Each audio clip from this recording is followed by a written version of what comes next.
조금만 더. 들어오시면서 예배 시트 다 받으셨죠? 예배 시트를 앞에 놓고 같이 하나님의 말씀을 상고하는 시간을 갖도록 하겠습니다. 오늘은 하이델베르그 요리문답 22에서 23문까지의 말씀이에요. 하이델베르그 요리문답, 성경의 요는 중요한, 리는 진리의 말씀을, 문, 퀘스천, 질문하고 답, 앤서, 답하는 형식으로 성경의 중요한 진리를 전하는 것이 이 하이델베르그 요리문답입니다. 정말 중요하겠죠. 인생에서 가장 중요한 게 뭐라고 생각합니까? 구원받는 것입니다. 구원받는 것입니다. 죄와 죽음, 그리고 이 세상에서부터 구원받는 것입니다. 가장 중요한 겁니다. 그리고 또 하나 중요한 진리가 있죠. 구원받은 사람은 거룩하게 사는 것입니다. 거룩하게. 그게 또한 중요한 진리예요. 그래서 구원과 거룩을 이 하이델베르그 요리문답에서 잘 말씀해 주고 있어요. 구원은 어떻게 받는다고요? 믿음으로. 그래서 지난주에 진정한 믿음이 무엇인지 살펴보았습니다. 진정한 믿음은 두 가지의 요소로 되어 있다 그랬죠. 첫째는 확실한 지식, 두 번째는 견고한 확신. 더 요약하면 지식과 확신입니다. 성경적인 지식, 구원의 지식이 없이는 구원으로 이를 수 없어요. 하나님의 말씀의 지식을 머릿속으로만 알고 있는 것은 온전한 믿음이 아니에요. 그것은 무슨 믿음이다? 지식적 믿음이에요. 지식적 믿음은 진정한 믿음이 아니에요. 진정한 믿음은 머리의 문제가 아니라 어디의 문제다? 마음의 문제다. 그래서 이 마음의 지식이 우리 마음에 견고한 확신으로 자리 잡기 위해서는 이건 우리 힘으로 안 되죠. 성령께서 복음으로써 우리 마음에 일으키신 확신이 믿음인 것입니다. 성령, 복음, 마음, 굉장히 중요하죠.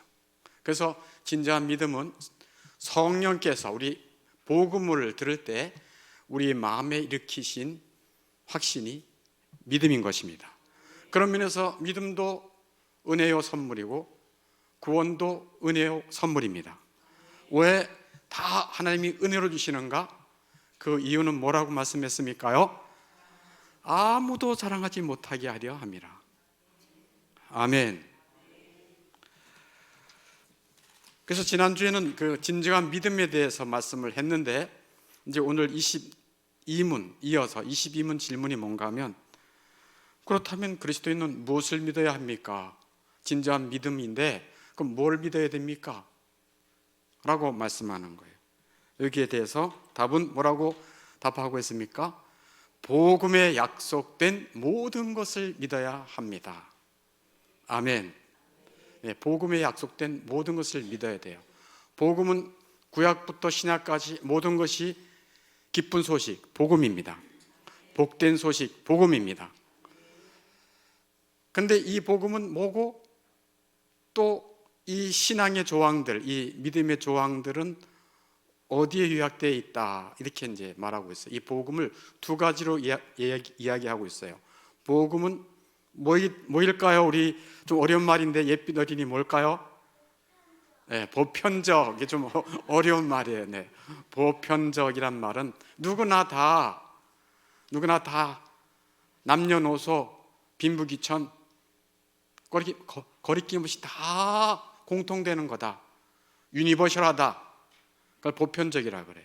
유니버셜하다, 우주적이다, 뭐 이렇게 이제 표현하는데, 이 복음은 보편적이고 또 하나는 의심할 여지 없는 기독교 신앙의 조항들인 어디에 요약하여 가르쳐 줍니다. 이렇게 어디에 요약했을까요? 에피드린이 내 사도신경에 요약하여 가르쳐 줍니다. 이렇게 두 가지로 딱 얘기하고 있어요. 이 복음은 첫 번째 뭐라고요? 네, 보편적인 내용이에요. 이 신앙의 조항들은 보편적인 것들이에요. 오늘날 적지 않은 사람들이 구원받기 위해서 뭔가 특별한 신앙이 있어야 한다고 생각하고 있어요. 그리고 또 교회들도 자기들 교회만의 특별한 것을 우리 교회는 이렇게 해서 특별해 하고 자기 교회를 자랑하고 홍보하려고 해요.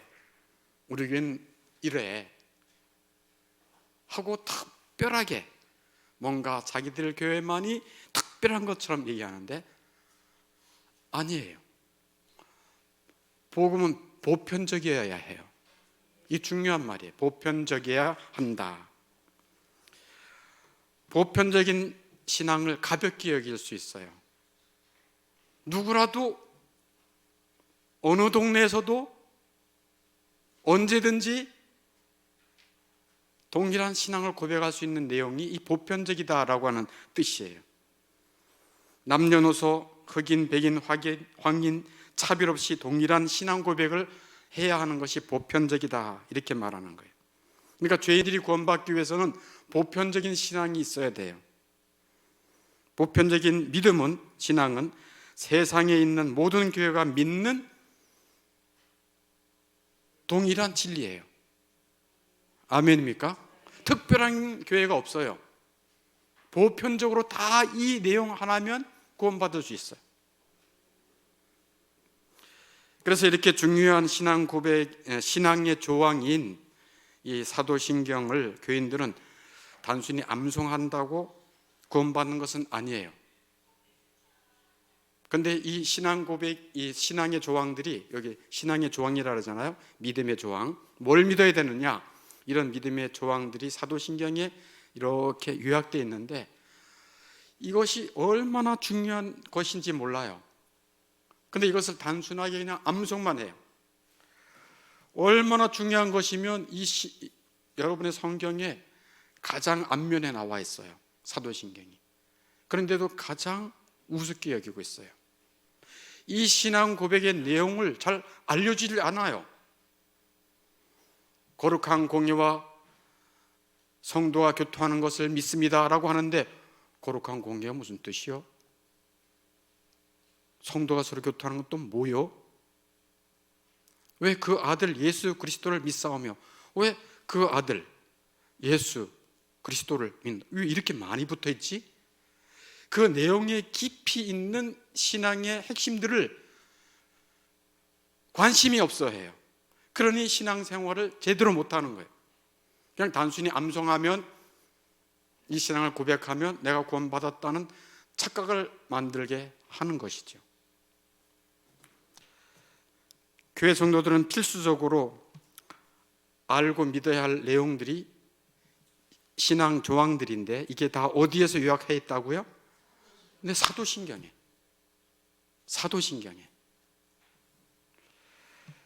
그래서 23문이 질문 22문 다음 23문이 믿음의 조항들은 무엇입니까? 하고 이제 질문을 하고요.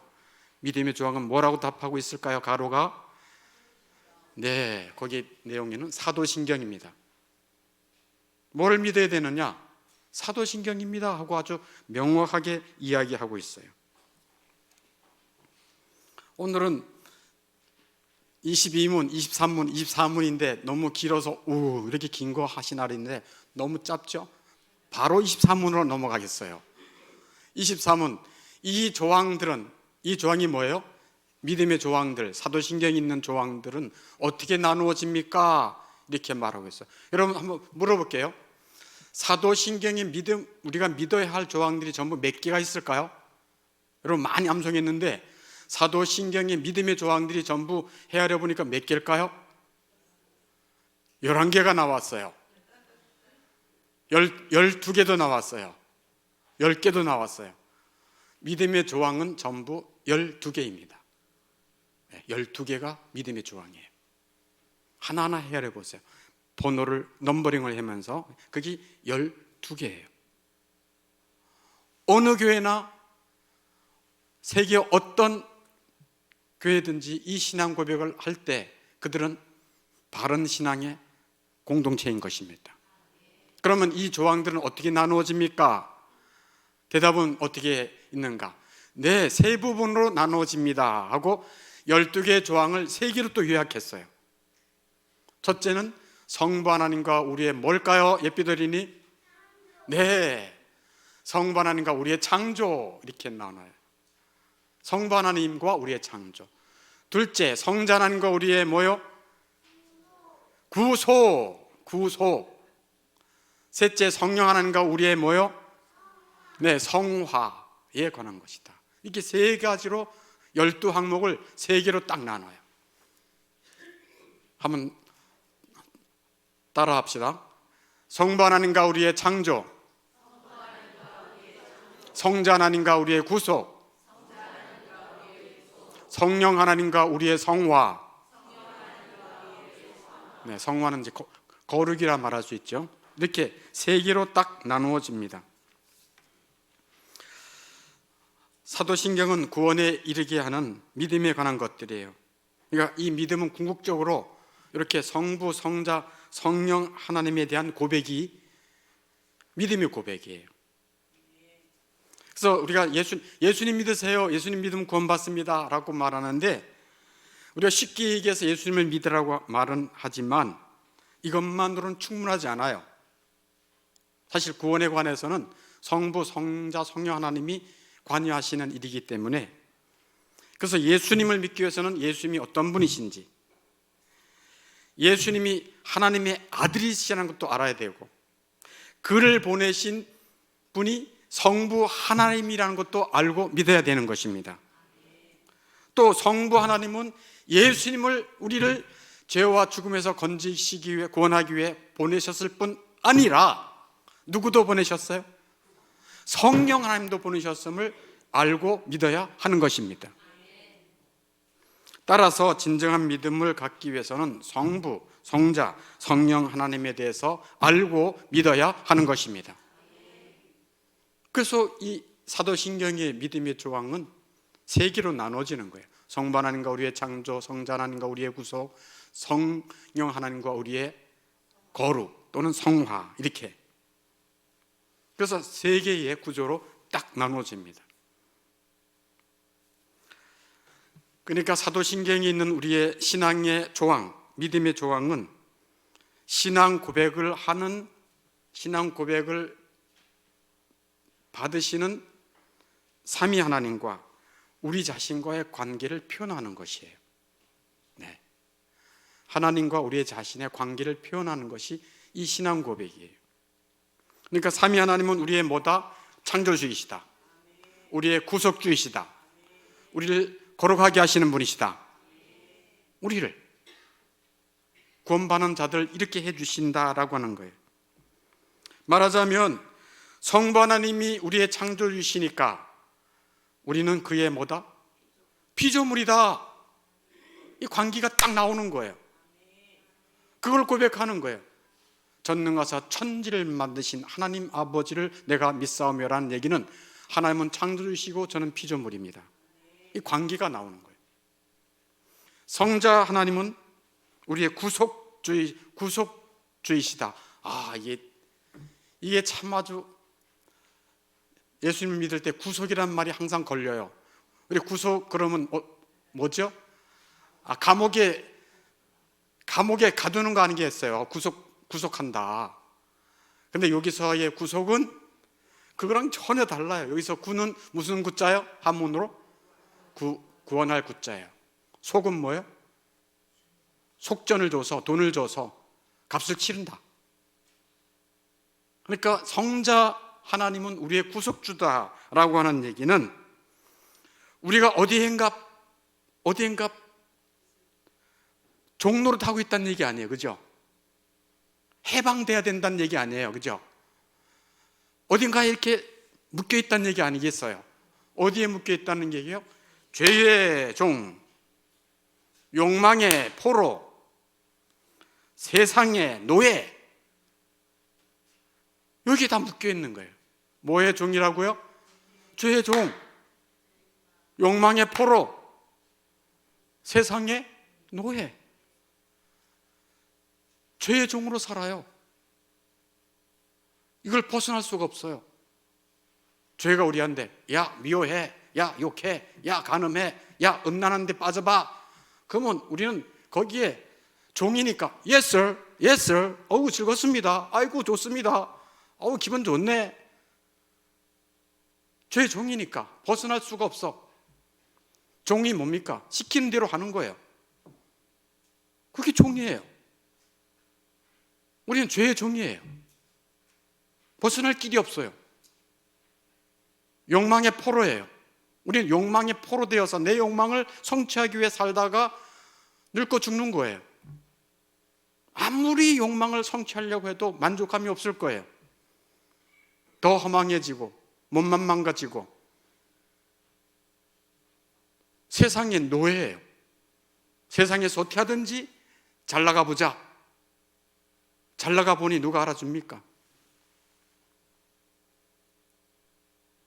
그러니까 성자 하나님 우리의 구속주시다라고 하는 얘기는 우리는 어딘가에 종이고 포로고 노예구나, 그걸 아는, 우리 관계를 알려주는 거예요. 성령 하나님과 우리의 성화, 그러면 성령님은 거룩한 분이시고 우리는 거룩하지 못한 뭐다? 죄인이다. 악하고 더러운 죄인이다. 우리는 불결하다. 근데 하나님은 거룩하시다. 그거를 보여주는 거예요. 하나하나 조금 더 살펴보겠습니다. 성부 하나님과 우리의 창조를 말씀하면, 성부 하나님이 우리의 창조주이시다라는 것을 믿고 고백한다면 우리는 어떻게 살아야 된다는 얘기예요? 우린 피조물이니까 그분의 뜻을 따라 순종하며 살아야 되는 우리의 위치가 딱 나오는 거예요. 우린 피조물입니다. 우린 자존자가 아니에요. 우린 스스로 생겨난 자가 아니에요. 하나님에 의해서 태어났습니다. 하나님에 의해서 살아갑니다. 그래서 하나님의 뜻에 순종하고 그분의 뜻이, 나를 만드신 뜻이 뭘까? 그것을 알고 살아가는 것입니다. 되게 기분 나쁘죠? 기분 나쁘잖아. 왜? 내 인생은 내 것이야. 내가 마음대로 살아야 돼. 하나님이 계셔서 나를 조종한다고 있을 수 없어. 그래서 내가 왕이 되고 싶은 거예요. 하나님을 인정하지 않는 사람은 누가 하나님이요? 자기가 하나님이에요. 자기 뜻, 자기 감정, 자기 자랑, 자기 의를 가지고 자기 일을 신격화하는 거예요. 그러나 신앙 고백을 하는 사람은 하나님이 창조주이심을 믿고 나의 분수를 알고 그분의 거룩한 뜻을 따라 순종하는 삶을 살아가는 것입니다. 두 번째는 성자 하나님과 우리의 구속이에요. 성자 하나님이 우리의 구속주이시다. 내가 완전히 매어 사는데 죄의 종노릇했고 욕망의 포로로 살았고 내 욕망을 충족하기 위해 지금도 살잖아. 나를 인정해 주지 않아. 여기 나오잖아요. 왜? 싸우잖아요. 무시해. 나를 못 견디잖아요. 근데 이제 예수님을 믿고 나서 주님을 따르는 자들은 어떻게 고백해요?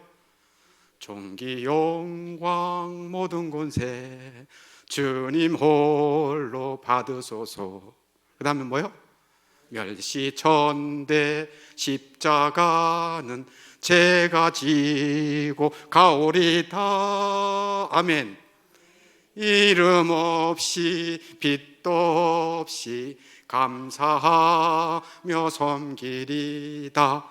이름 없이 빛도 없이 감사하며 섬기리다. 아멘. 자기 분수를 알게 돼요. 이름 없이 빛도 없이. 교회에서 나 안 알아줘도 돼. 주님이 나를 알아주셨어. 허물진 나를 용서해 주셨어. 완전 죄를 면제 주시고 심판도 없으시고 나를 바라볼 때 기쁨을 이기지 못하겠대.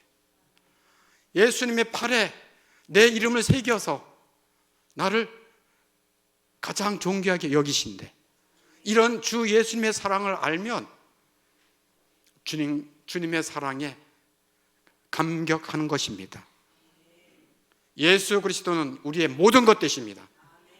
예수 그리스도는 우리의 모든 것 되십니다. 우리의 구원이십니다. 우리의 생명이십니다. 우리의 기쁨이십니다. 우리의 힘이십니다. 우리의 위로이십니다. 우리의 의의 되십니다. 우리의 소망 되십니다. 우리의 사랑이십니다. 우리의 의지할 분이십니다. 예수님은 우리의 모든 것 되세요. 그리고 예수님이 없이는 우리는 아무것도 못해요. 너희가 나를 떠나서는 아무것도 할 수 없음이라. 우리를 위해 아무것도 아끼지 아니하신 예수님은 자기 것을 삼은 자들을 자기처럼 사랑하시고 인도하시고 보호하시고 사랑하십니다. 그래서 주님 사랑하고 주님 따라가는 거예요. 그래서 예수님의 제자들을 follow라 그래요. follower. 너희가 나를 따라오려거든. follow. 요즘은 follow들이 많잖아요. 우리는 누구의 follow인가? 예수님을 따르는 follow들입니다. 그런데 예수님의 follow들은 그렇게 많지 않아요. 예수님을 따르지 않는 follow들은 엄청나게 많아요. 그러나 정말 예수님을 따르는 follow들은 적습니다. 그게 성경의 진리예요. 세 번째, 성령 하나님과 우리의 성화에 대해서 좀 살펴봅시다. 성령 하나님이 우리의 마음에 오셔서 우리를 거룩하게 하시는 분이시라면 우리는 어떻게 살아야 됩니까? 우리는 어떻게 살아야 됩니까? 확실하죠. 어떻게 살아야 될까요? 그전엔 육신을 따라 살았다면 이제 누구를 따라 사는 거예요? 성령을 따라 사는 거예요. 성령을 따라.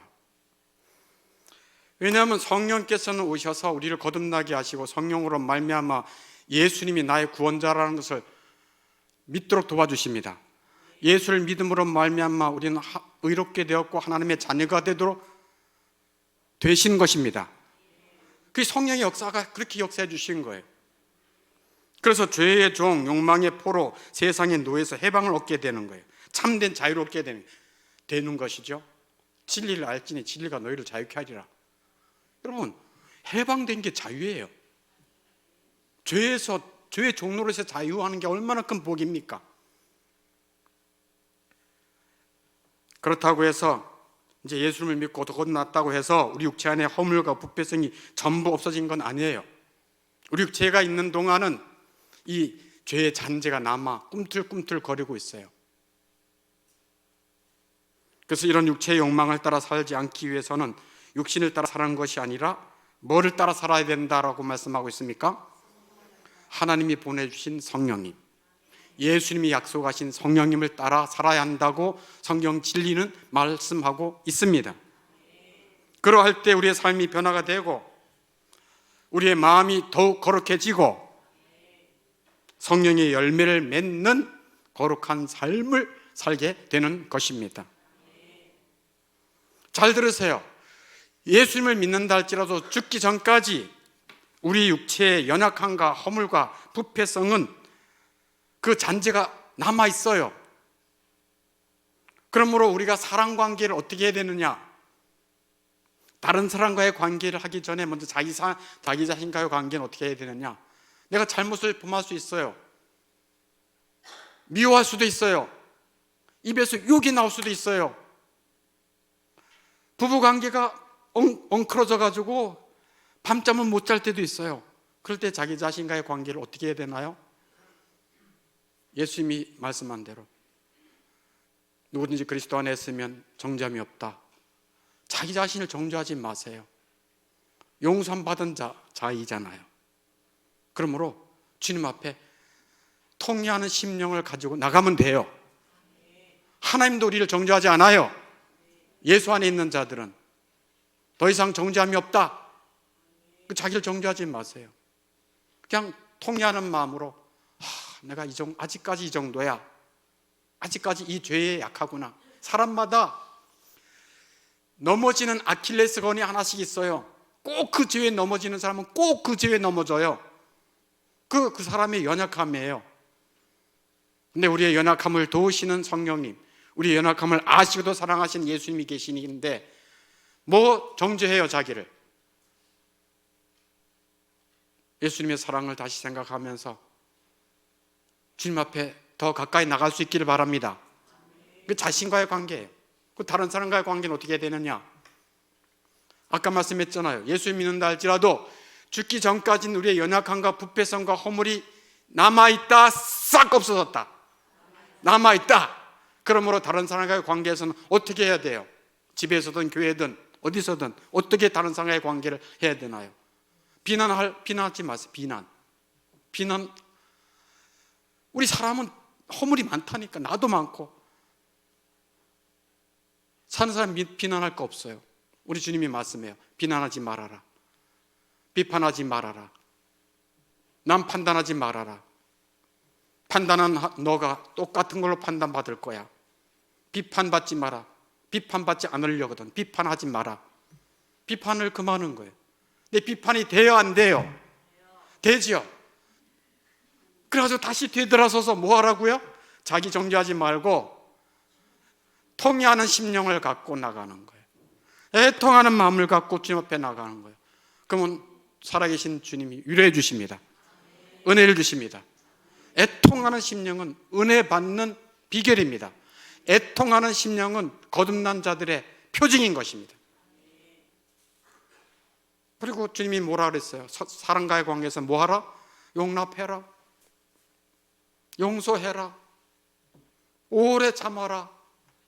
7번씩 7번씩 계속 용서해 줘라. 내가 너에 대해서 오래 참았지 않았느냐? 허물을 덮어줘라. 들추지 말아라.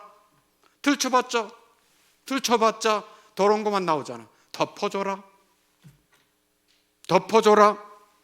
아멘도 안 하시네. 덮어줘라. 덮어주는 거예요. 근데 덮어주는 게 쉽나요?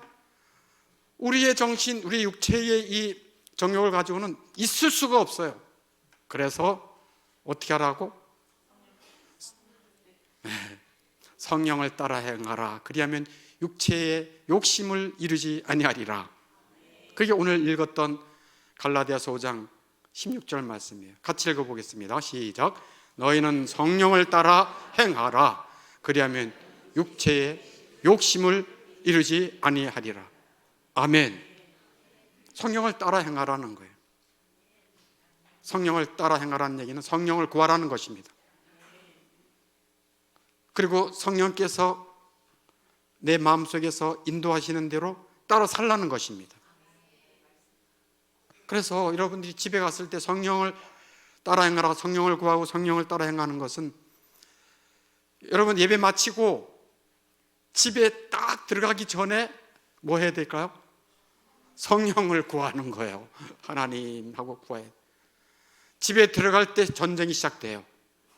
네. 성령을 구하는 거예요. 그럼 성령께서 거듭난 자에 세워 계신 성령께서 인도해 주십니다. 사람 만날 때도 성령을 구하고 성령을 따라 행하고, 화가 날 때도 성령을 구하고 성령을 의지하고 성령을 따라 행하고, 육체 욕망이 막 올라올 때 성령을 구하고 성령을 따라 행하고. 이전에는 육체의 욕심을 따라 살았는데 하나님께서 약속하신 성령을 따라 행하는 자가 바로 하나님의 사람들입니다. 오늘 이 말씀을 하면서 한 가지 말씀을 첨가한다면, 거듭나지 않고 아직 예수를 믿지 않은 자들에게는 거룩하게 살라, 성령을 따라 행하라 라고 하는 것은 있을 수가 없어요. 그건 그들에게는 관계가 없는 말씀이에요. 거룩한 씨를 심지도 않았는데, 거룩한 씨를 성령께서 심어서 그 영혼을 새롭게 하지도 않았는데, 씨를 심지도 않았는데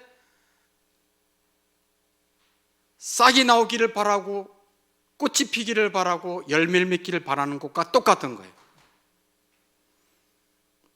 제가 이 말씀을 드리는 것은 성령을 따라 살아라, 성령을 의지하라, 성령을 따라 행하라고 하는 것은 거듭난 영혼, 성령을 받은 자들은 성령을 계속 의지하고 따라 행하는 것입니다.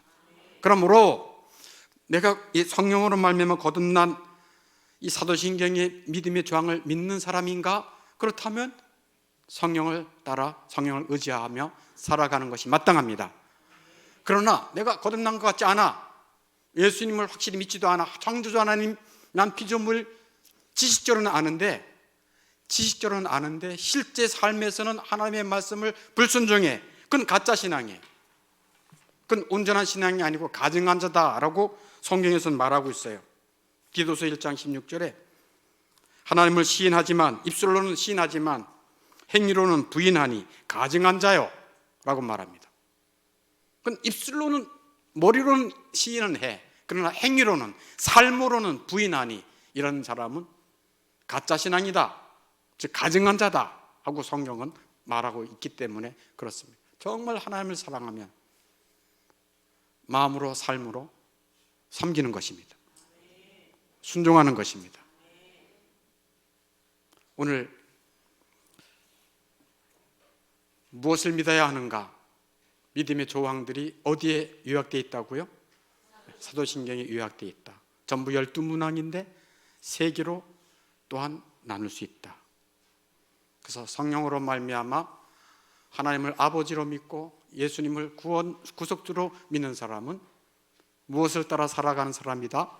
성령을 따라 거룩하게 살아가는 자들이다. 이런 거룩한 삶의 행진이 여러분의 남은 생애 동안에 넘치기를 바랍니다. 거룩한 영혼은요, 이런 거예요. 햇빛이 세상을 비추듯이 거룩은 그 영혼을 빛나게 합니다. 거룩은 그 영혼을 빛나게 합니다. 그래서 하나님과 하늘에 있는 천사들의 주목을 받게 해요. 저기가 빛나네. 와, 빛나는 영혼이네. 뭐가 그 영혼을 빛나게 한다고요? 거룩이. 세상의 돈이, 금이 빛나게 하는 게 아니에요. 그 영혼을 빛나게 하는 것은 거룩입니다. 그래서 하나님의 사랑과 천사의 주목을 받는다. 나는 여러분의 영혼이 하나님의 주목을 받는, 그리고 세상의 빛이 되는, 그래서 어둠 속에 살아가는 영혼들에게 구원의 빛, 소망의 빛 여러분이 되시기를 주 예수님의 이름으로 축원합니다. 기도하겠습니다.